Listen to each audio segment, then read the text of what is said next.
Mainit na. Mainit. May dumadarang. Salamat sa gabing ito na ako ay makakapag bahagi ng kanyang salita sa bawat isa sa atin. Bago ako magpatuloy, ako ay nagpapasalamat dahil 1 week na naman is andun yung kanyang pag-iingat sa pang-araw-araw na gawain, trabaho. At yun nga, bumabangon kami para sa kanila. Nagtatanong, saan ka bumabangon? Bumabangon ako para sa gasolinahan. Kasi mas malaki yung porsyento nila na nakukuha sa amin. And salamat dahil meron namang konti lang, bumaba naman. And I hope na continuous pray sa kalagayan ng ating bansa. Kasi napaka-komplikado na sa dami ng problema na dumarating is hindi pa sila nagkakaisa. So, I hope na ang mga problema ay masolusyonan kasi hindi naman to isang araw, 2 araw, is matagal. Baka nga bumaba yung gasolina 1 year pa eh. Or kung bababa pa ba. Yun ang tanong. Pero sabi nga nila, kung masanay ka na sa ganyang litro ng gasolina, masasanay ka rin. So, salamat. So, ang amin lang is taasan yung pamasahe para makahabol din kami. So, salamat sa kanina is nakapagbahagi ng salita ng Panginoon. Ano pala siya? Nakulong siya sa bikutan. So, may nakapag-share daw doon sa kanya. Sabi ko, maghanap ka ng church na malapit dito. Kasi doon sa may Cubao eh. Doon kay naghalo-halo katabi ni Aling Bebang. Yung dito. Caretaker daw siya nung bakanting lote. Doon sa may So, salamat sa Panginoon dahil ano lang talaga, sabi ko nga is timing sa pagbabahagi ng salita ng Panginoon. Hanapin mo yung tao na hindi lahat na makasalamuha mo, shiran mo. Hahanapin mo yung timing na makakausap mo. Kasi hindi lahat ng nakakausap mo, makakausap mo ng ganun katagal. Minsan, lilipas, dadaan lang. Pero pag nakita mo yung tao na talagang feel mo na ito yung kausapin mo, huwag palalagpasin na hindi mo makausap, na hindi mo mabahagi yung salita ng Panginoon. So, salamat sa mga bagay na yan.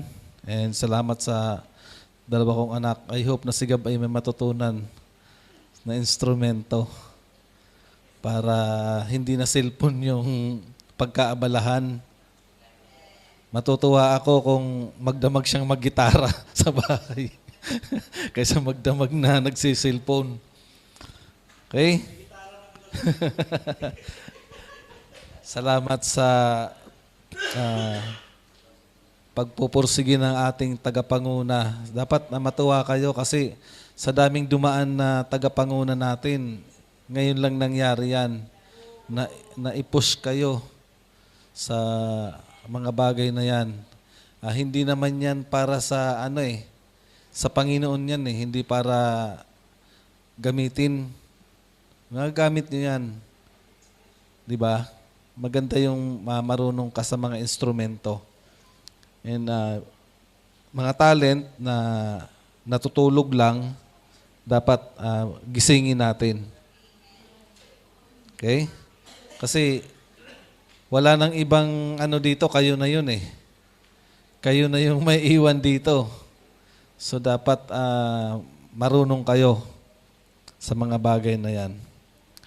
So, dumako tayo sa ating devotion sa gabing ito na matatagpuan natin sa Matthew chapter 6, verse 31, pero verse 24 to hanggang 34. Basahin ko lang yung verse 31 hanggang 34. Sundan nyo na lang po ako. Tagalog. Kaya't huwag kayo mag-alala na baka kayo kapusin sa pagkain, inumin o damit.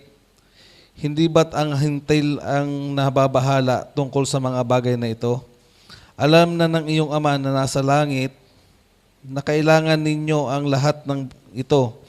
Ngunit higit sa lahat ay bigyang halaga ninyo ang kaharian ng Diyos at ang pamumuhay ng ayon sa kanyang kalooban. At ibibigay niya sa inyo ang lahat ng mga bagay na ito. 34, kaya nga huwag ninyong alalahanin ang bukas sapagkat ang bukas ang mag-aalala sa sarili niya. Sapat na ang inyong mga suliranin sa bawat araw. Let's pray.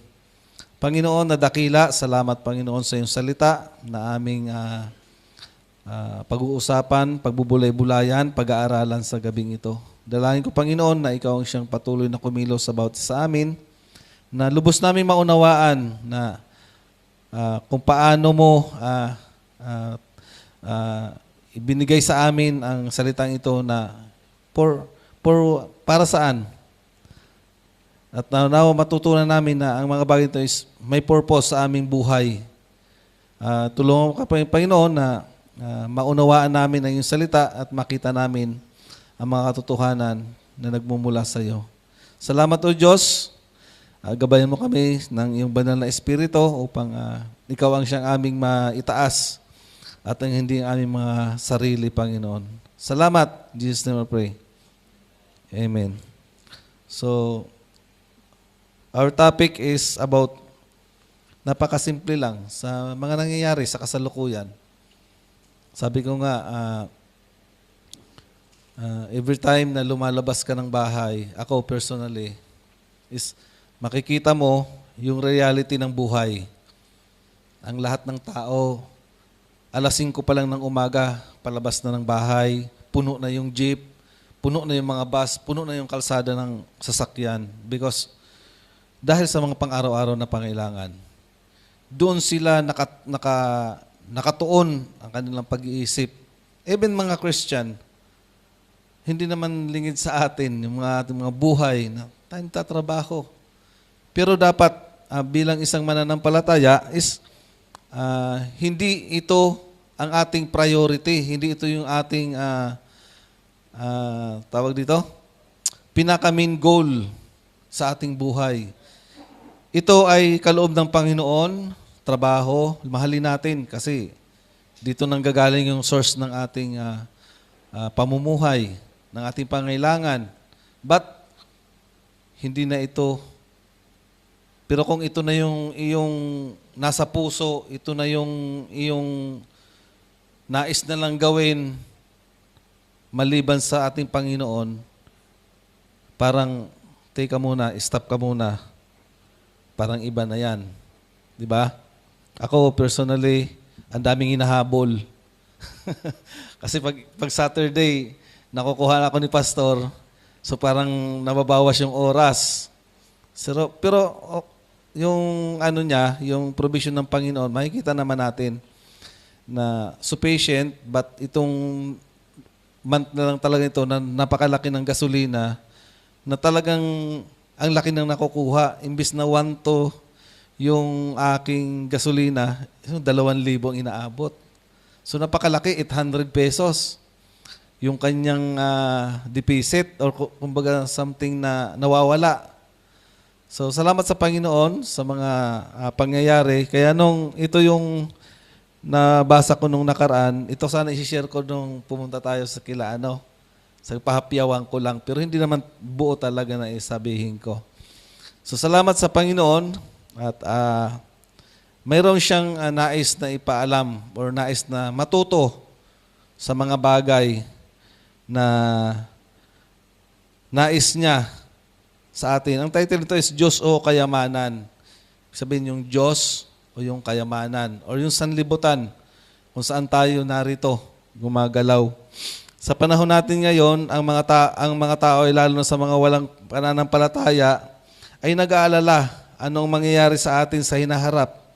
Kabilang na ang giyera, tumaas ng gasolina, taas ng bilihin, sari-saring problema, buhay at sa ating bansa. Di ba parang ang gulo-gulo? Buti na lang mga Kristiyano tayo, hindi magulo sa loob ng tahanan. So kung hindi pa tayo mananampalataya, ano na lang sabi ko, wala ka ng kapayapaan sa iyong puso. Pag galing mo sa loob ng tahanan, away, mayroon di pagkakaunawaan, etc., etc. Lalabas ka ng bahay, makikita mo ang realidad ng buhay, ganito, ganyan. Kaya sabi ko, marami na nagpapakamatay eh. Kasi hindi rin nila kaya kung ano nang nangyayari, nawiwindang na. Di ba? Ano nang kaya? End of the world na ba? But salamat sa Panginoon dahil meron tayong Diyos na gumagabay sa atin, nagpapaalala kung paano manampalataya, kung paano sumunod sa Kanya. Okay? Nung panahon ng ating Panginoong Hesus ay alam na lahat ng mga ito, kaya dito sa chapter 6, 24 to 34, sinabi niya mismo. So ang Panginoon mismo ang nagsabi dito. Makikita natin sa Old Testament, anong sinasabi? Sinasabi ng Diyos, di ba? Sinasabi ng propeta. Sinasabi ng Diyos, gawin ninyo ang bagay na ito. Pero dito, sa New Testament, sinasabi ko sa inyo. Ibig sabihin, ang Diyos mismo. Minsan niniliglik natin yung salita ng Panginoon. Siya mismo ang nagsasalita dito, ang ating Panginoong Hesus. Okay? Subalit ang tao ay sadyang mahirap manampalataya sa Diyos na hindi nakikita.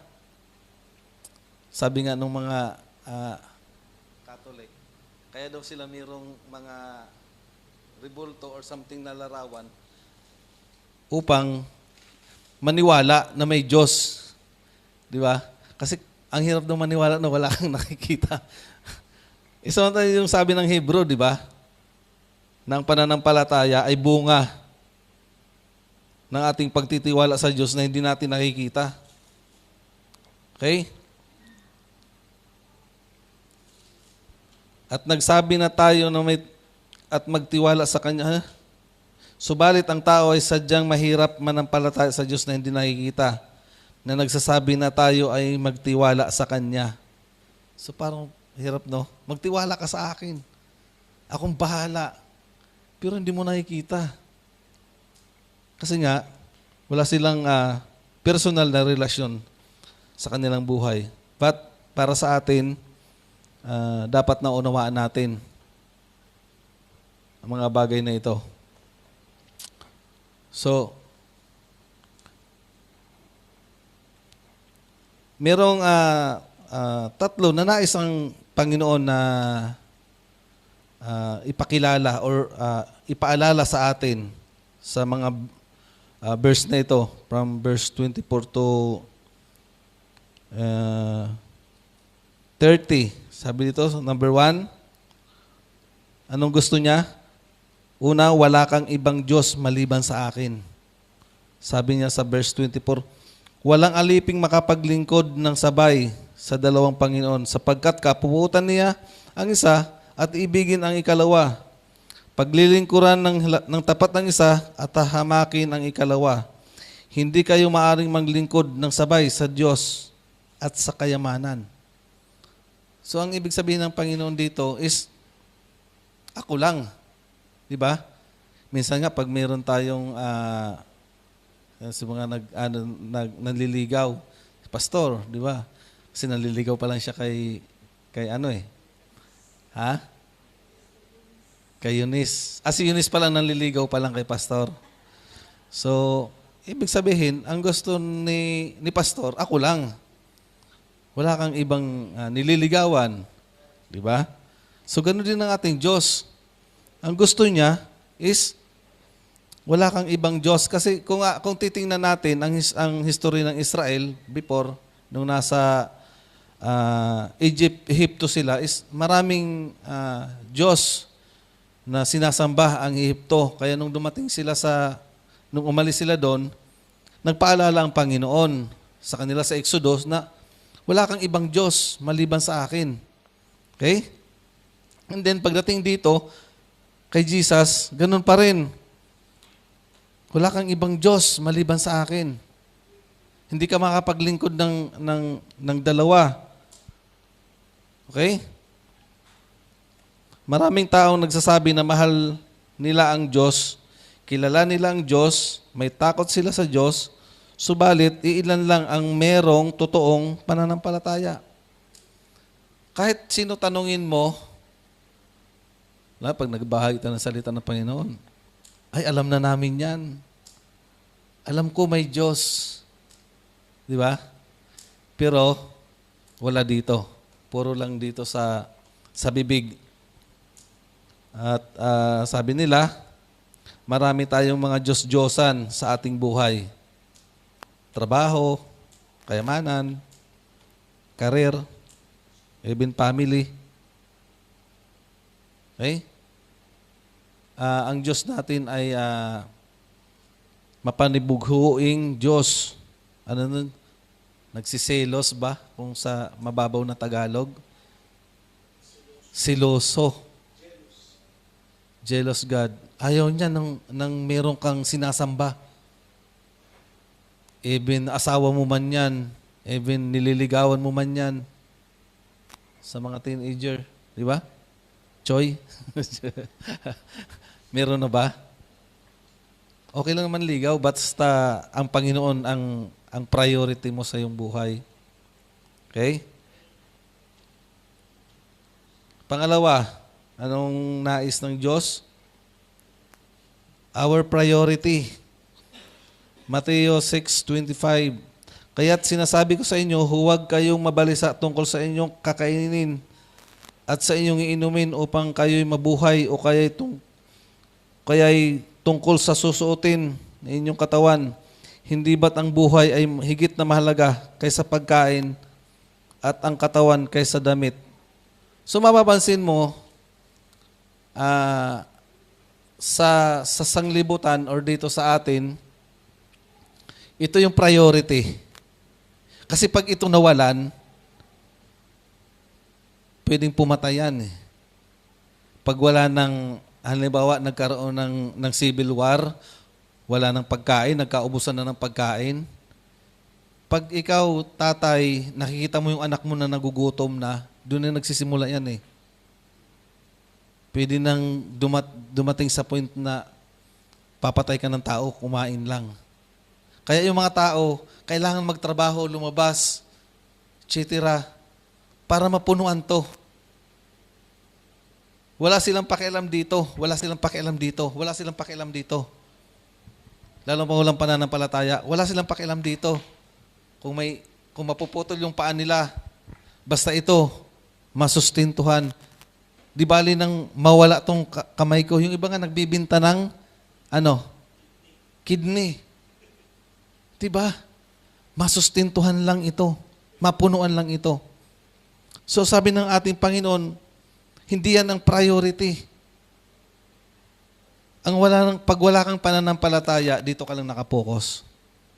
Lahat ng ginagawa mo for sustaining sa ating belly. Kasi pag ito kumalam, ibang mangyayari. Di ba? But salamat tayo dahil mayroon tayo Diyos, no? Na umaasa tayo na siya yung provider. Hindi mo kailangan. Sabi ng Panginoon, huwag mong gawing priority.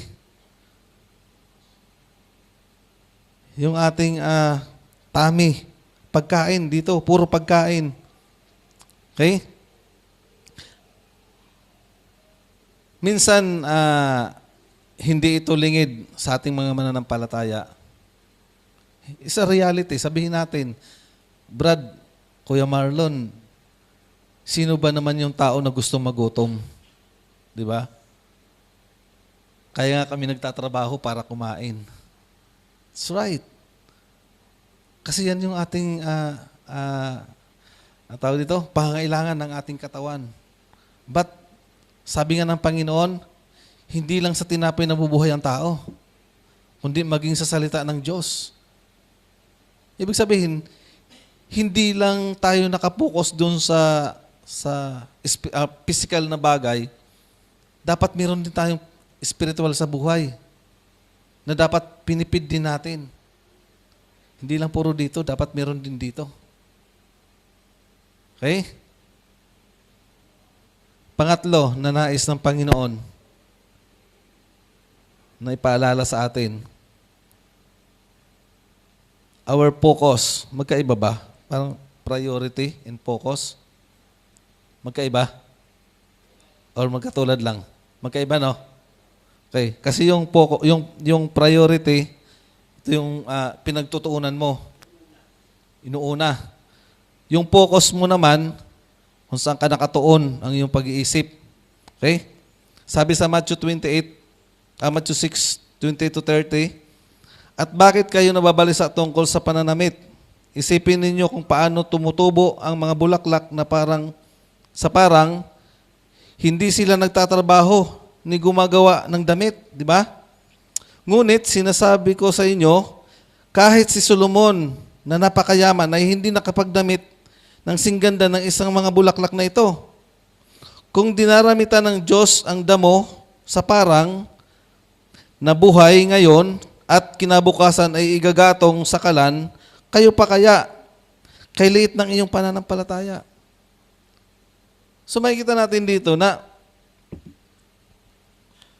minsan nakapokus tayo saan? Sa karir. Nakapokus tayo sa pagpapayaman. Nakapokus tayo sa kung ano yung gusto mong matakbuhin sa hinaharap. Tapos pag hindi natin na-meet, ano mangyayari? Wala eh. Di ba? Sabi ng Panginoon dito, even si Solomon na napakayaman, hindi siya nakadamit ng ganong kaganda. Okay? So, even sa atin, minsan, meron tayong ninanais na mangyari sa ating buhay. Sa mga bata, lalo na kayo, is andyan yung situation na, siyempre, paglaki ko, gusto ko maging something, di ba? But, your focus is para saan? Sa iyong sarili? Or to glorify God? Kasi minsan, pagka ang isang bagay, ninanais mo, gagawin mong lahat. Kahit na yung kalooban ng Panginoon, masuway mo. Di ba? Sinasabi ko kay Gab, kahit ang grade mo, Gab, ay 80 or 75, pasado naman 75 eh. Basta hindi ka nangudig, basta ginawa mo sa legal, goods yun sa akin. Pero kung ang taas ng grade mo, 85 to 90, pero ang ginawa mo, meron kang ganito, habang nag-i-exam ka, or something na gumaganyan ka, useless. Di ba? 80 lang or 75. Yung asawa ko tumatawa eh. Kasi magkaiba daw kami ng prinsipyo sa buhay eh. Di ba? Eh ako nga 75 lang eh, pasado na eh. Ahanin ko naman yung sobra. 75 lang ang passing eh. Oh. Hindi naman sasabihin ng teacher mo na, 80 ka ngayon, meron kang sobrang 5. Next year, kahit makakuha ka ng 70, okay ka na. Hindi naman ganun eh. Di ba? Pero, joke lang po yan. Mag-aral po kayo. Pero sabi ko nga, this is the reality ng buhay. Sa akin, ito lang sa akin lang pagka 75, pasado ka, tapos ginawa mo sa legal, hindi ka nagudig, sa good. Di ba? Kaysa mataas naman na puro ka, may kaklase ako noon, nung first year high school. Nasa dulo siya, 4 kami. Ito, matalino. Ito, okay naman, matalino. Sa akin, sakto lang. Pero ito talaga empty. Empty talaga to. Wala talaga, kahit anong gawin mo, empty yan eh. Hindi kaming 3, ano pare? Oo, kumbaga, kung yung alam ko, isusulat ko, yung alam nila. Ito kasi, wala talaga ambag. Wala talagang maibigay. Nakaganon lang, sa tanang buhay niya, nakaganyan lang. Ngayon, ang masaklap, pag wala kaming tatlo, hahanap siya doon, pagbalik niya, meron, hindi man lang kami bigyan. Ganun siya. Pero alam mo, pagdating ng second year namin, tumaas yung section niya eh. Nagtaka kami nung kaklase ko, kaming tatlo. O pre, bakit nandun yun? Di ba mga matatalino yung mga tao doon? Kasi sabi namin, paano kayo napunta yun doon? Di ba? Dahil sa kakapangudig niya, tumaas yung grades niya, napunta siya doon sa mga parang section 5. Oo. Sabi ko, ang lupit May time pa nga na ganito ang nangyari. Exam, ang baba ng nakuha namin, nagalit yung teacher namin, binalik. Ulitin daw namin exam ulit. Di, nagpa-exam na naman siya kinabukasan. Hindi pinag-aralan na namin yung in-exam namin. Ay, tumali ako. Kailangan tama ako dito. Then, nung sumunod na exam, di siyempre marami ka nang alam eh. Yung mga mali, pinag-aralan mo na, ay mali ako dito, ano ba sagot dito? Di alam mo na. Pero ang isip ko, kailangan hindi ko siya ma-perfect. Kasi magtataka naman yung teacher namin. Alam mo itong MT? Alam mo kung anong mali? 2 lang. Ano ang ginawa ng teacher namin? Totoo to, nangyari. Pinaulit sa amin ulit ang exam. Kasi bakit daw ano pangalan nito? Nakalimutan ko. Si Ryan Maestre. Bakit daw si Ryan? 2 lang ang mali. Samantala nung unang exam namin, parang 12 lang yata ang nakuha niya. Tapos ngayong exam, di na naman nakapaniwala ng teacher namin. Sayo, di na namin alam kung anong gagawin namin. So yun, our focus. So hindi lang tayo nakapokus sa ating mga karir, sa ating mga hanap buhay, sa ating ginagawa araw-araw. Minsan, bigyan natin ng focus yung ating pananampalataya sa Panginoon. Okay? Ito, reason kung bakit itinuro ito sa atin ng ating Panginoon. Meron siyang purpose. Hindi pwedeng wala. Di ba? Number 1 is avoid anxiety. Alam niyo yung anxiety? Ito yung pag-iisip sa hinaharap. Pag ang isang tao isip na sa hinaharap, ano kaya mangyayari bukas? Anong mangyayari bukas? Kaya sabi ng Panginoon, kaya't sinasabi ko sa inyo, huwag kayong mabalisa. Di ba? Kasi ang mga tao, kahit tingnan mo ngayon, ang ginagawa nila itong future kasi para sa bukas. Kasi pag hindi ka nagtrabaho ngayon, bukas wala ka. Di ba? Pero ang sabi ng Panginoon natin, verse 34, kaya nga huwag kayong mabalisa, alalahanin ang bukas sapagkat ang bukas ang mag-alala sa sarili niya. Sapat na ang iyong mga suliranin sa bawat araw. Ibig sabihin, every day, ito yung suliranin ko ngayon. Anong suliranin natin? Ang suliranin ko sa araw na ito is pambayad ng bahay. Kasi akinsi ngayon eh. Di ba? Yun lang ang alalahanin, yun ang suliranin mo sa araw na ito. Bukas, iba naman yung suliranin mo. Kaya dapat hindi mo iniisip muna yung advance kasi ang tao eh. Advance mag-isip eh. Di ba? Kumbaga, ayaw niya na kinabukasan, wala siya. Kaya ngayon pa lang, yun ang sinasabi ko sa mga kasama ko na nag-grab. Kung naka 3,000 ka ngayon, ibig sabihin, yan ang pangangailangan mo ngayon. Di ba? Kung naka 4,000 ka, yan siguro yung pangangailangan mo sa araw na ito. Isa kanya, ang limit niya lagi is 5K. Kasi naka-Innova siya eh. Magkano boundary niya? 1,500. Ang gasolina niya ngayon, 3,000. Grabe. Kasi 150 ang gasolina nakaraan eh. Yung 3,000 niyang gasolina. Oo. Minumumog lang eh. Ito pointed ang makina nun.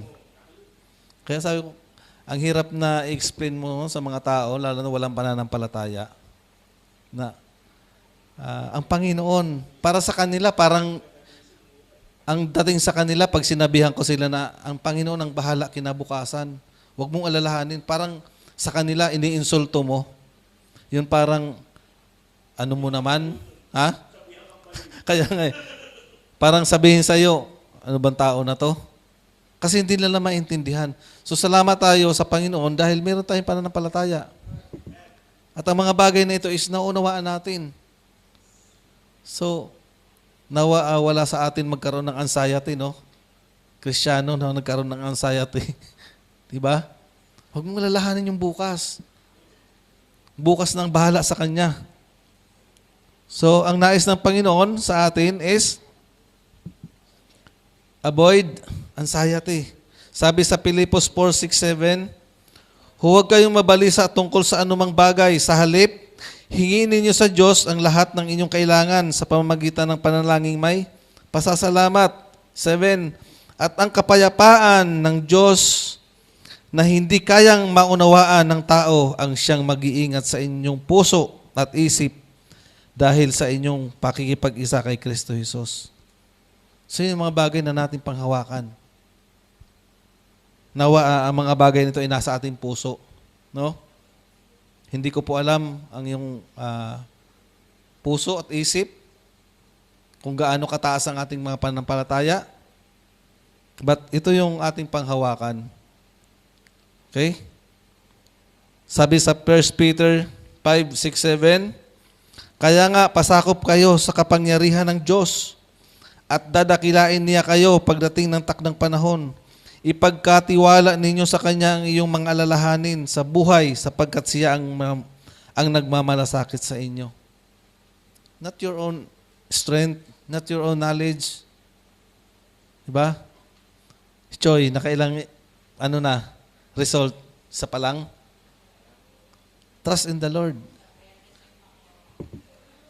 Let's pray. Kasi kahit anong gawin natin, kung hindi talaga, huwag nating ipilit. Di ba? Ang kalooban ng Panginoon ang ating sundin. Kung kalooban ng Panginoon na mag-aral ka sa UP, why not? Di ba? Kung ayaw niya talaga sa Ateneo, baka sa UP ka talaga. Di ba? Isa lang. Why not? Basta ang kalooban ng Panginoon ang siyang masunod sa ating buhay. Sabi sa Isaiah 41:10, ako'y sa iyo, huwag kang matakot. Ako ang iyong Diyos, hindi ka dapat mangamba. Palalakasin kita at tutulungan, iingatan at ililigtas. Wow. Sa promise ng Panginoon. Napaka precious na salita. Di naman nagsisinungaling ang Diyos sa atin, di ba? Sabi nga ni Pastor Ares, yun lang ang tangi na hindi nagagawa ng Diyos, ang magsinungaling. Ibig sabihin, lahat ng nakasulat dito, it's true. Avoid anxiety. Pangalawa, avoid distraction. Sabi sa mga taga-Korinto 12:17, 7-10, ngunit upang hindi ko ipagyabang ang kamanghamanghang pahayag ng Diyos sa akin, ako'y binigyan ng isang kapansanan sa katawan na nagsisilbing sugo ni Satanas upang pahirapan ako. At nang sa gayoy, hindi ako maging palalo. 3 beses kong pinanalangin sa Panginoon na alisin ito, ngunit ganito ang kanyang sagot. Ang pagpapala ko ay sapat sa lahat ng pangailangan mo. Lalong nahahayag ang aking kapangyarihan kung ikaw ay mahina. Kaya't buong galak kong ipinagmamalaki ang aking mga kahinaan upang lalo kong madama ang kapangyarihan ni Kristo. Sa verse 10, dahil kay Kristo, walang halaga sa akin kung ako may mahina, kutyain, pahirapan, usigin, at magtiis sapagkat kung kailan ako lalong mahina, saka naman ako nagiging malakas. Okay? Dito, sinabi ni Paul na sa kanyang buhay ay merong mga distraction. Di natin alam ano bang kapansanan ni Paul? Isang mata. Meron siyang karamdaman sa paningin. Sa ating buhay, meron din mga distraction. Huwag naman yung mga asawa natin. Distraction. Ang daming distraction sa buhay. Sa mga bata, sa pag-aaral may mga distraction, cellphone. Kaya nga yung mga anak ko, sabi ko sa kanila, pag alas 10 na, surrender na yung cellphone sa nanay nila. Kasi distraction yan eh. Okay? Sa pagbabahagi ng ating ng salita ng Panginoon, sabi ni Pastor Kangina, isang kaluluwa lang pag-pray mo. Pero kung may distraction sa iyong buhay, hindi ito magiging kalugod-lugod sa Panginoon, and then hindi ito makakatulong para yung taong babahagian mo ng salita is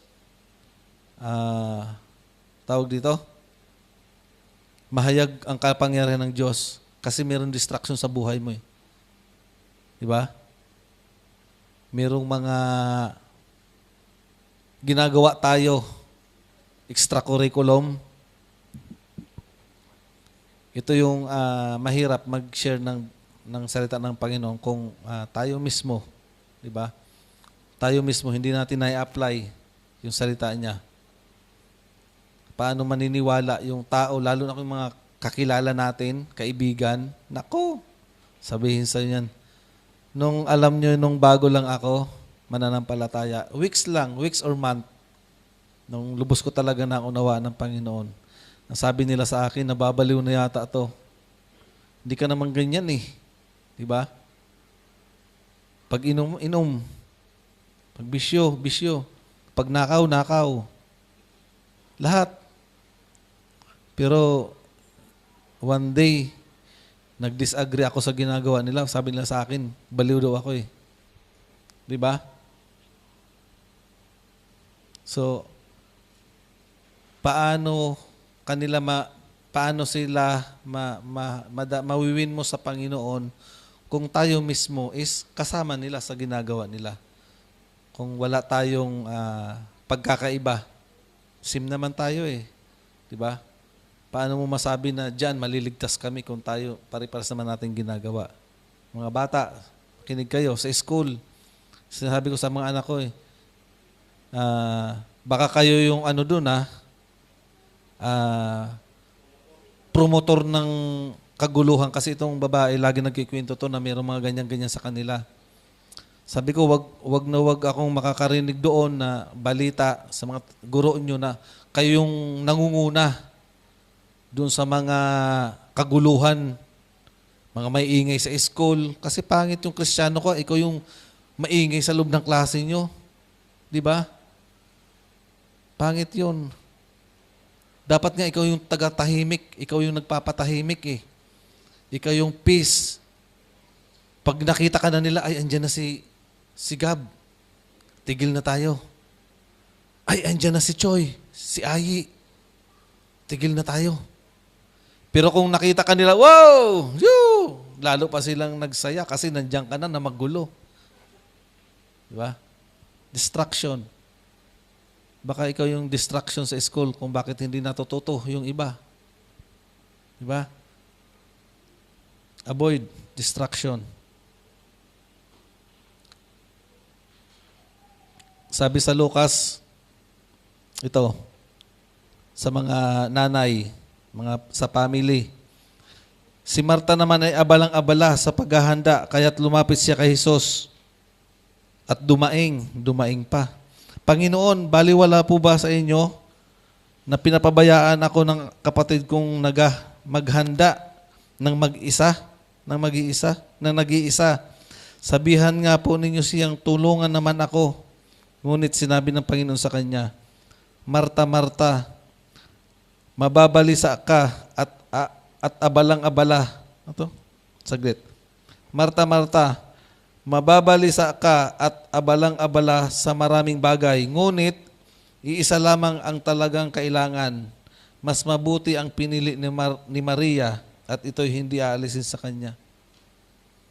So, makikita natin yung story na si Marta ay abala sa mga gawain. Samantala ang ating Panginoong Hesus ay nagpipreach na siguro doon sa kabila. So nung narinig na nung kapatid niya, umalis na, iniwan na siya at nakinig na doon. So itong isa, parang akala niya siguro yung ginagawa niya is mabuti. Siyempre, mabuti nga naman talaga, di ba? Kasi nakakapag-serve ka. Ikaw yung nagluluto para makakain sila. Siguro kung may pinapakain siyang hindi lang 30 to 50 person. Di ba? Kasi ating Panginoon, may mga kasama yan eh. Tapos mayroon pang mga sumusunod. Na mga, ang tawag doon sa atin, miron. May mga miron. Siyempre, pag may pagkain, kakain. So akala niya siguro is ito na yung importante. So minsan sa ating buhay, akala natin nag-choir na ako, okay na. Di ba? Nag-choir na ako eh, okay na. Hindi na ako makikinig. Tawag ito, visitation na ako kahapon eh. May ginawa na ako eh. Hindi na ako makikinig. What is the important? Yung salita ng Panginoon. Yung preaching. Ay minsan,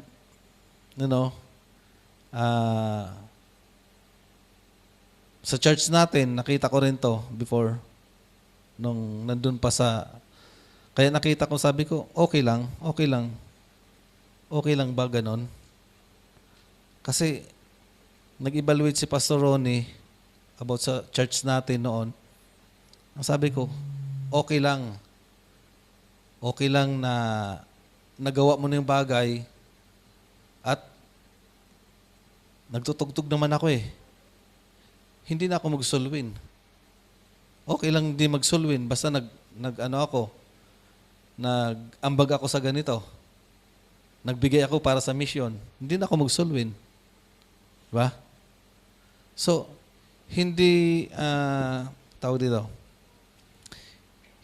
siya talagang main or talagang root ng ating pananampalataya na ito nagawa ko na, okay na ako. So, si Marta, ang sabi ng Panginoon sa kanya, porke ba dahil ginagawa mo mga bagay na yan, yan na yung importante sa'yo? Yung kay Mary, ang mas importante, kaya hindi aalisin sa kanya yun. Yung pakikinig doon. Minsan,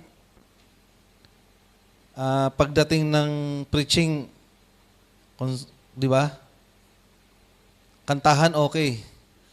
Before pa, nakikita ko naman yan eh. Marami pa tayo. Kantahan. Pero pagka may nagsasalita na dito, may gumaganyan, may papunta dito, di ba? Ano bang mas importante, sabi ng Panginoon?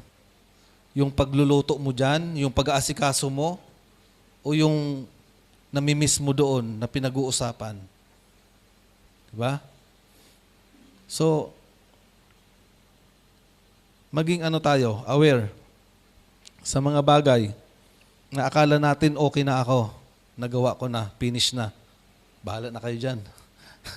Diba? Ay, may merong mission support. Hindi, nagtatides na ako eh. Bahala na kayo dyan. Di ba? Number 3, avoid temptation. Sabi nga ng nanay ko nung araw sa amin, kung saan yung devotion, nandun yung temptation. Naniniwala ba kayo doon? Habang lumalalim ka sa Panginoon, nararamdaman mo yung pagkilos ng Satanas. habang pilit mo na inuunawa yung salita ng Panginoon, pilit kang tinitempt ng kalaban. Sa kung nung araw, nung hindi naman ako nagbabasa ng salita ng Panginoon, parang okay lang naman eh. Di ba? Parang okay lang naman na gawin ko yung mga bagay na ito eh. Pero nung nandiyan na yung pananampalataya mo sa Panginoon, parang di ba, dumalakad ka ng naayos sa kanyang kalooban tapos bigla kang matitisod, ramdam mo kaagad yung pagkilos ng kalaban eh. Pero before naman na hindi ako mananampalataya, okay lang. Di ba? Hindi naman niya ako ginagalaw. Hindi naman niya ako pinapakialaman. Pero ngayon na pilit kong inaabot yung nais ng Panginoon, diba? Sabi sa Santiago 4:7, kaya nga pasakop kayo sa kapangyarihan ng Diyos, labanan ninyo ang dyablo at layuan kayo at lalayuan kayo nito. Okay? Pero ang sabi niya dito, labanan. Huwag kang magpagamit. Ba? Sabi sa kanta, o tokso, layuan mo ako. Sabi nung pastor dati na nag-preach, hindi yan lalayo. Ikaw ang lumayo. Kasi kung kakantahan mo yun na lumayo, naku, hindi yan lalayo. Kasi tokso nga yan eh. May tokso ba na lumalayo? Talagang tutoksuhin ka yan. Parang sino to? Si bata, Sai. Talagang kaganyan-ganyanin ka yan. Hindi yan titigil. Nakikita ko yung dalawa eh. Di ba? Ganyan yung tukso. Kaya pag hindi ka lumayo, nako, lalo kanyang gaganyan-ganyanin. Ya. Sige na. Sama ka na sa akin, sama ka na. Di ba? Avoid temptation. Sabi sa Matthew 26:41, magbantay kayo at manalangin upang huwag kayong madaig ng tukso. Ang espiritu ay nakahanda, ngunit ang laman ay mahina. So, pray. Ito yung time na malapit nang hulihin si Jesus, na sabi niya sa kanyang mga apostol is, manalangin kayo kasi malapit na akong dakipin. Darating na yung aking takdang oras. Pero itong mga apostol niya, anong ginawa? Natulog. Kaya nung may dumating na temptation, anong ginawa nila? Si Pedro, tinaga agad yung isa eh. Di ba? Temptation. Kaya sabi ng Panginoon, pray. Kasi para pagdating ng temptation, prepare ka. Okay? Ang espiritu ay nakahanda. Always. Nandiyan na yan eh. Since nanampalataya ka sa ating Panginoon, tinanggap mo siya bilang Diyos at saling tagapagligtas, nariyan na yan. The Spirit is siniled na sa atin. But, kung hindi tayo papasakop, kung hindi tayo papagamit sa Kanya, hindi siya kikilo sa ating buhay. Always tayo pa rin. Yung ating kagustuhan pa rin yung masusunod. Even dito sa mga apostol na pinaalalahanan nating Panginoon, makikita natin sa reality, pagdating ng temptation, reaction agad. Kaya nung nakaraang Wednesday, yung topic ni brother ninyo about pagpipigil is napakahirap gawin yon sa isang tao, lalo na kung may mga time na mayroon kang iniisip, mayroon kang problema. Kaya sabi ko sa kalsada, di mo kilala yung mga tao eh. Huwag kang Huwag kang dyan, harang-harang, kumbaga. Baka mamaya, barilin ka bigla yan eh. May problema pala yung tao, di mo alam. Ikaw yung napagbalingan. Di ba? So, salamat sa Panginoon dahil pinaalalahanan tayo nakaraan about pagpipigil sa ating sarili. And ngayon naman, paalala ng Panginoon about mga bagay na tawag dito, alalahanin sa buhay. Marami tayong pangailangan. Magpapasok ka naman yung mga bata. Di ba? Si operator mo, yung manager mo. Oh, yung operator ko nagpiprepare na. Sa reality ng ating buhay, si Choi, malaki na yung niyan. Malaki na yung semester niyan. But always trust in the Lord. Kasi ang pangako niya, verse 34, kaya nga huwag ninyong alalahanin ang bukas, sapagkat ang bukas ang aalala sa sarili niya. Sapat na ang iyong mga suliranin sa bawat araw. Always trust in the Lord. Panginoon, ngayon, araw na ito, alam ko ito yung nais mo sa aking buhay.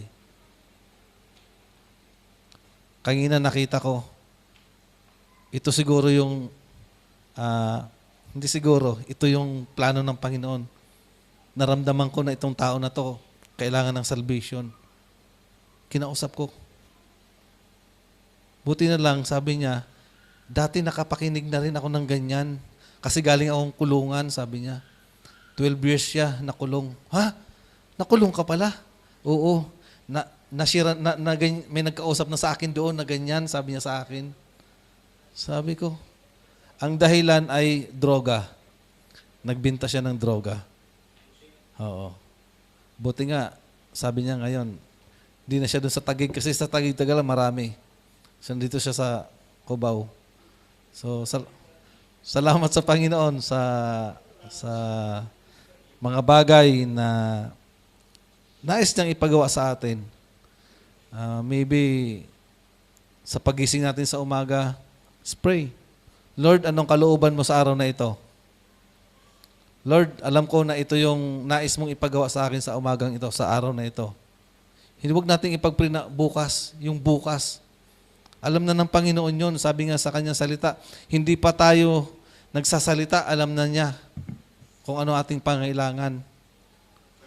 And then sabi pa niya, kung ang mga ibon nga, pinapakain niya. Di ba? Ipaano ka pa kaya na anak niya? Ibon na yun na. How about pa tayo? Nananampalataya at naniniwala sa Kanya na siya ang gagawa, is able sa ating buhay. May magagawa bang Panginoon sa ating buhay? Meron, di ba? Ako, especially sa akin, di ako sa nagmamayabang. May nagawa ang Panginoon sa akin. Kasi kung walang nagawa ang Panginoon sa akin, steady pa ako dun sa dati kong ginagawa. Di ba?